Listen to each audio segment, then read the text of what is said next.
खूनी साया।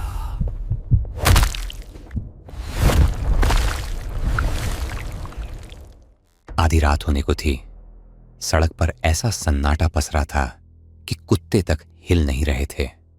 दोनों ओर लगी स्ट्रीट लाइटें भी ऐसे कांप रही थीं मानो किसी ने उन्हें डराकर खड़ा कर दिया हो। तभी एक पीली टैक्सी सड़क किनारे पड़े खंडहर जैसे मकान के पास से चीखती हुई गुजरी।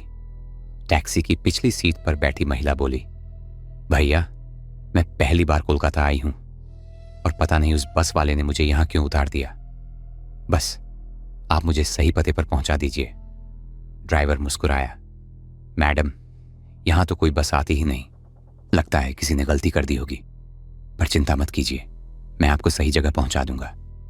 इतना कहते ही वह रियर व्यू मिरर से उसे घूरने लगा। महिला बहुत परेशान दिख रही थी। कभी सिर पकड़ रही थी, कभी मोबाइल चलाने की कोशिश कर रही थी।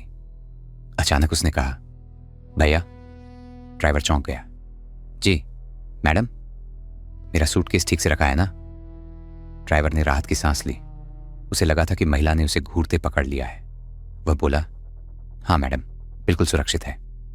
गाड़ी फिर आगे बढ़ी।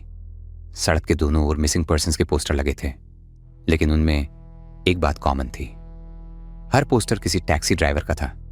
महिला ने पूछा, लगता है इस शहर से बहुत टैक्सी ड्राइवर गायब हो रहे हैं। ड्राइवर बोला, हाँ, पिछले कुछ हफ्तों से। तो तुम्हें डर नहीं लगता? डर? मुझे क्यों लगेगा? इतना कहकर उसने टैक्सी मेन रोड छोड़कर एक अंधेरी सुनसान गली में मोड़ दी, जहां न लाइट थी न इंसान, सिर्फ खामोशी और अंधेरा। महिला तुरंत सतर्क हो गई। भैया, ये किस तरफ ले जा रहे हो? शॉर्टकट है मैडम, टेंशन मत लो। वैसे एक बात बताओ, तुम अकेली हो या किसी के साथ आई हो? महिला थोड़ा असहज होकर बोली, अकेली हूं। पर क्यों?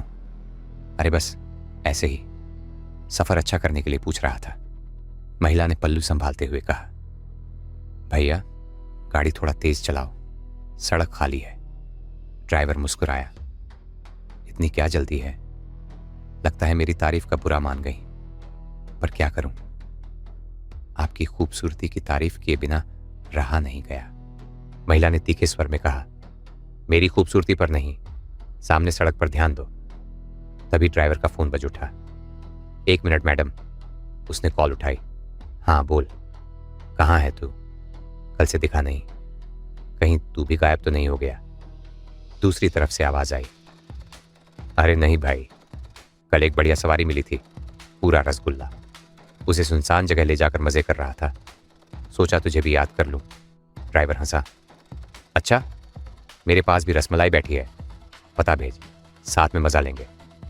उधर से जवाब आया, पुराने खंडहर के पीछे आजा। फोन कट गया। ड्राइवर रियर व्यू मिरर में देखते हुए मुस्कुराया। महिला बोली, तो मैं रसमलाई हूं? ड्राइवर हंस पड़ा, अरे नहीं मैडम, आप गलत समझ रही हैं।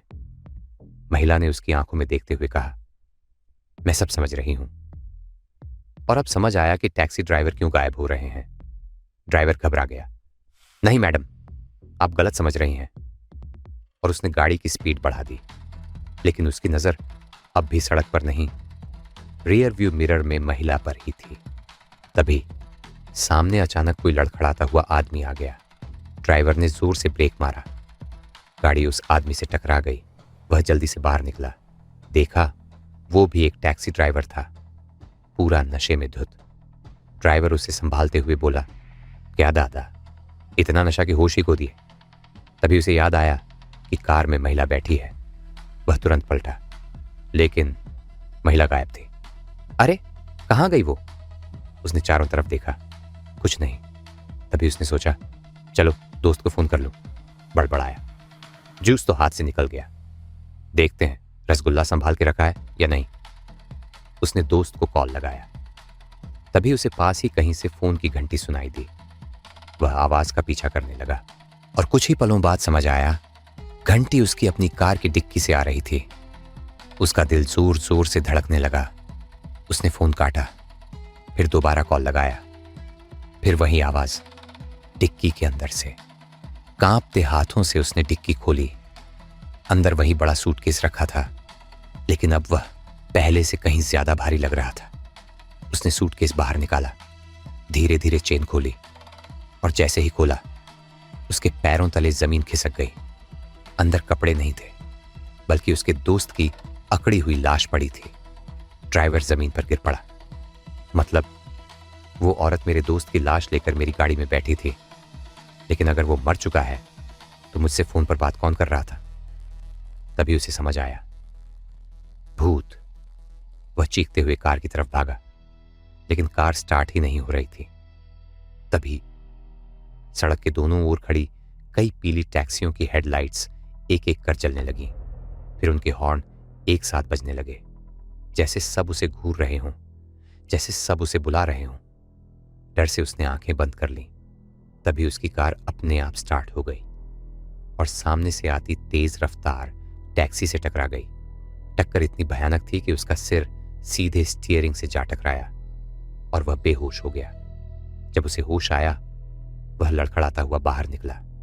चारों तरफ कई पीली टैक्सियां खड़ी थीं, सबकी लाइटें जल रही थीं और हर टैक्सी के अंदर उसी ड्राइवर की लाश थी जिसके मिसिंग पोस्टर उसने रास्ते में देखे थे। एक टैक्सी बाकी सबसे अलग खड़ी थी, जिसकी हेडलाइट बंद थी। वह धीरे धीरे उसकी ओर बढ़ा, अंदर झांका। ड्राइविंग सीट पर उसी शराबी ड्राइवर की लाश थी जो कुछ देर पहले सड़क पर मिला था। और पीछे की सीट पर अचानक अंदर की लाइट जल उठी। वहां पड़ी थी उसी महिला की लाश, वही महिला जिसे वह अब तक रसमलाई कह रहा था। उसका शरीर नोचा गया था, कपड़े फटे हुए थे।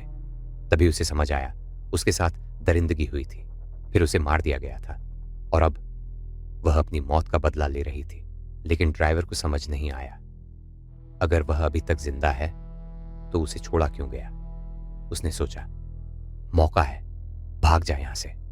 और वह भागने लगा। अपनी कार तक की तरफ भी नहीं देखा, क्योंकि कार फिर मिल सकती थी, जान नहीं। लेकिन कुछ ही कदम बाद उसके पैर रुक गए, उसकी सांस थम गई। उसने देखा सड़क पर उसकी अपनी लाश पड़ी थी, सिर फटा हुआ, ठीक वैसे जैसे तरबूज फटता है। मतलब वह भी मर चुका था। उसकी आत्मा को भी छोड़ा नहीं गया था, क्योंकि वह आत्मा अब भी इंतजार कर रही है उन दरिंदों का जो रात के अंधेरे में मासूम लड़कियों को अपनी हवस का शिकार बनाते हैं और फिर उन्हें गायब कर देते हैं। लेकिन उस सड़क पर अब गायब सिर्फ लड़कियां नहीं होती, बल्कि टैक्सी ड्राइवर भी। अगर आपको ये कहानी दिल तक लगी हो तो वीडियो को अभी लाइक जरूर करें, और अगर आप ऐसी ही और रहस्यमयी, डरावनी और सच्चाई से जुड़ी कहानियां देखना चाहते हैं तो अभी चैनल को सब्सक्राइब कर लीजिए। कमेंट में जरूर बताइए, क्या आपको लगता है कि रात के अंधेरे में सच में कुछ ऐसा होता है जो हमें दिखता नहीं? मिलते हैं अगली डरावनी कहानी में। तब तक के लिए स्टे सेफ और अंधेरे से थोड़ा सावधान रहिए। सावधान।